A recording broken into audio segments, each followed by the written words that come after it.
आज के इस स्थापना कार्यक्रम के अंदर जनपद बिजनौर के कोने कोने से उपस्थित सभी मातृशक्ति, हमारे सभी साधक बंधु और इस मंच का संचालन कर रहे संचालक बंधु, आध्यात्मिक शक्तिपीठ के संचालक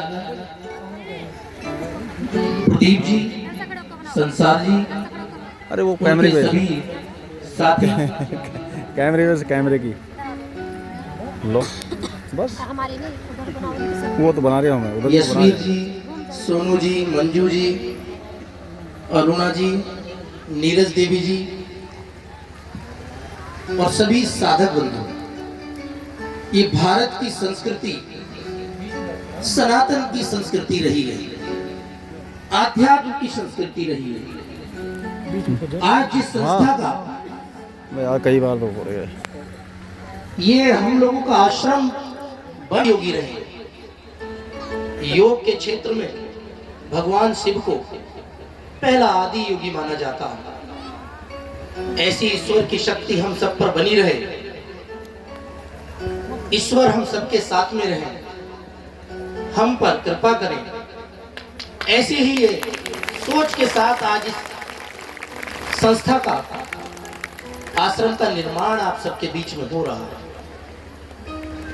हमारी आस्था ही हमें मजबूत बनाती है। जब हम बीमार पड़ते हैं, डॉक्टर के पास जाते हैं, जब डॉक्टर से भी ठीक नहीं होते तो फिर हम जगह जगह जहां जो कोई बताता हम सब लोग वहां जाते हैं।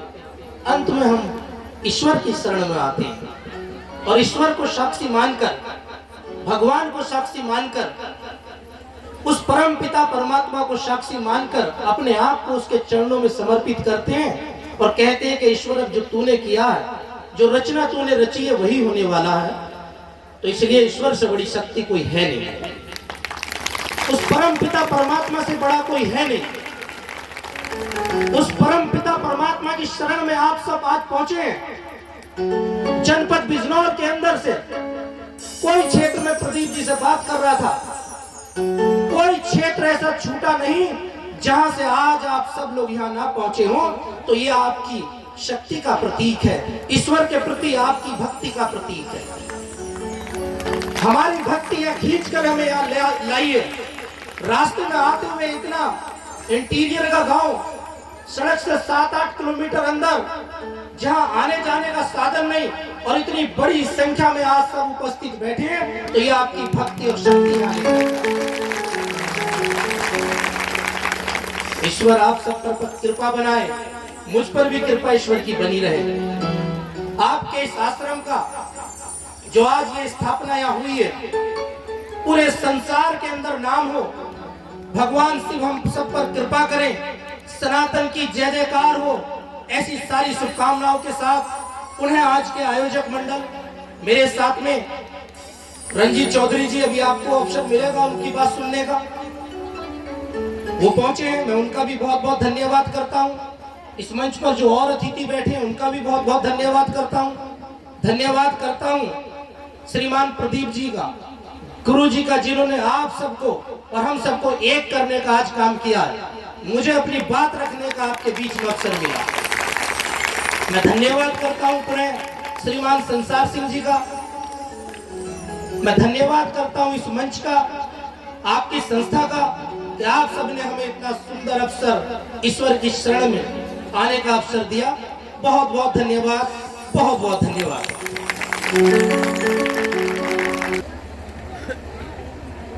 परम पिता परमात्मा की असीम अनुकंपा से आज इस स्थान पर परम आदरणीय प्रदीप जी, परम आदरणीय संसार सिंह जी और इस जिले के पिछड़ा वर्ग एवं समाज के सभी वर्गों के बीच अपना सर्वस्व समर्पित कर सामाजिक कार्य कर रहे ऐसे मेरे भाई, मेरे मित्र तिलकराज सैनी जी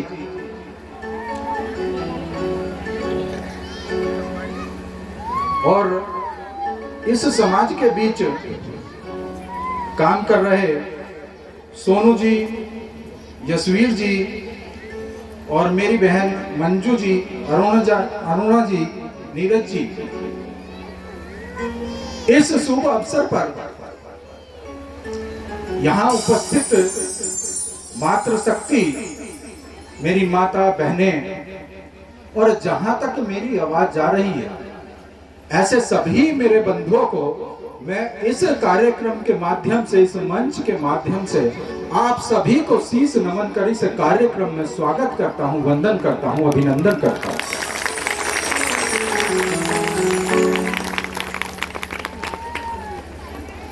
ये जो संस्थान है और हम देख रहे हैं यहां ओम का उच्चारण है, तो इस सकल जगत और इस सृष्टि के अंदर एक ओम की ध्वनि ही ऐसी है जिसके अंदर ब्रह्मा, विष्णु और महेश तीनों का समागम है।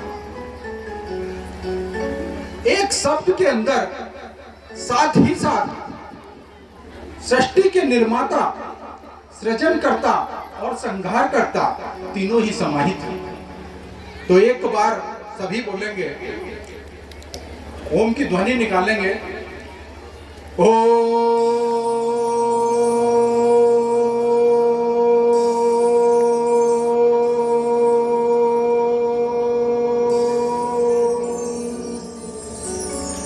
ओम शांति। मित्रों, हम सभी सनातन संस्कृति को मानने वाले लोग हैं और हम सब ईश्वर को, परमपिता परमेश्वर को मानने वाले लोग हैं। उसी में हम सबकी आस्था निहित है और इसी क्रम में प्रदीप जी अपने परिवार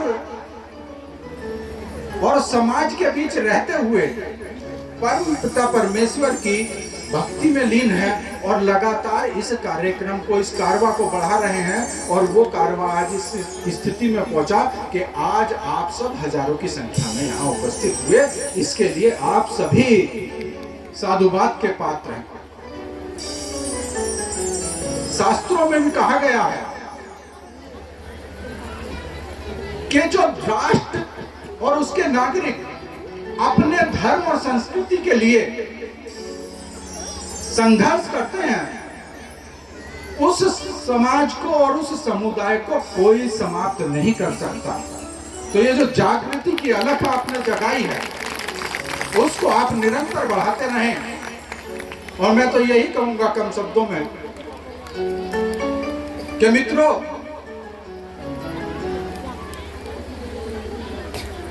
हम लोगों को जो युग की कल्पना है कि सबसे पहला युग सतयुग था, क्यों था क्या नहीं था, और उसके बाद कौन सा आया, द्वापर, और फिर त्रेता, और अब कौन सा है, कलयुग। तो मैं इसी क्रम में आपको एक बात कहूंगा कि बहनों, सतयुग के अंदर सत्य ही सबसे बड़ी शक्ति थी और सत्य के आधार पर ही उस युग में निर्णय लिए जाते थे। त्रेता में भगवान राम अवतरित हुए और उन्होंने दुष्टों का संहार कर इस धरती को, इस सृष्टि को बचाने का और पालन करने का काम किया। और द्वापर में भगवान कृष्ण अवतरित हुए जो 16 कलाओं से परिपूर्ण थे और उन्होंने छल के, बल के हर आधार पर इस सृष्टि से, इस सृष्टि का पूर्ण रूप से सृजन और सुरक्षित करने का कार्य किया। पर मित्रों, मेरी बहनों, आज इस कलयुग के अंदर, इस कलयुग के राम भी आप हो और इस कलयुग के कृष्ण भी आप हो। इस देश के जो नौनिहाल हैं वो हमारी संतति को ही, इस राष्ट्र को आगे बढ़ाने की जिम्मेदारी उन्हीं के कंधों पर है। कि सतयुग त्रेता द्वापर बीता, सतयुग त्रेता द्वापर बीता, कहू न जाई सबद की रीता, कलयुग में संगठन विचारी, यही है कलयुग पर भारी, यही है कलयुग पर भारी। आप लोग संगठित रहेंगे तो आप निश्चित रूप से इस राष्ट्र की दिशा और दशा को उन्नति की ओर ले जाएंगे। इन्हीं शब्दों के साथ मैं अपनी वाणी को विराम दूंगा। जय हिंद, जय भारत का धन्यवाद करते हैं। हे परमात्मा, आज जो भी आपके बच्चे आपके पास उपस्थित हैं परमात्मा, इन सबको आप इनके कष्टों से छुटकारा दिला चुके। मैं विश्वास करता हूं परमात्मा, जो भी आज तेरे धाम में, तेरे दरबार में उपस्थित हैं, इनके जीवन से हर एक कष्ट को, हर एक दुख को आप दूर कर चुके परमात्मा।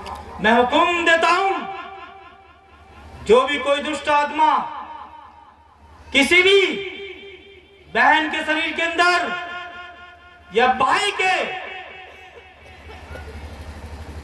जाओ, मैं हुक्म देता हूं, जो भी दुष्ट आत्मा, अंधकार की शक्ति, प्रभु के सामर्थ्य पवित्र नाम से जाओ इनके शरीर से और इनके शरीर से बाहर हो जाओ। जो गंदी आत्मा, जो बुरी आत्मा, जो दर्द, जो पीड़ा, जो अंधकार की शक्ति, जो इनके शरीर में रोग है, वो इनके शरीर से हमेशा हमेशा के लिए जाओ, जाओ हमेशा हमेशा के लिए। इनके शरीर में किसी भी तरह की बीमारी, किसी भी तरह का रोग, परमात्मा आप इनके रोग को, इनके दर्द को, इनकी पीड़ा को, इनकी बीमारी को दूर कर चुके। मैं हुक्म देता हूं परमात्मा के पवित्र सामर्थ्य नाम से, इनके शरीर से हर एक रोग हमेशा हमेशा के लिए जाए। जो भी दुष्ट आत्मा है सब दूर हो जाए। धन्यवाद।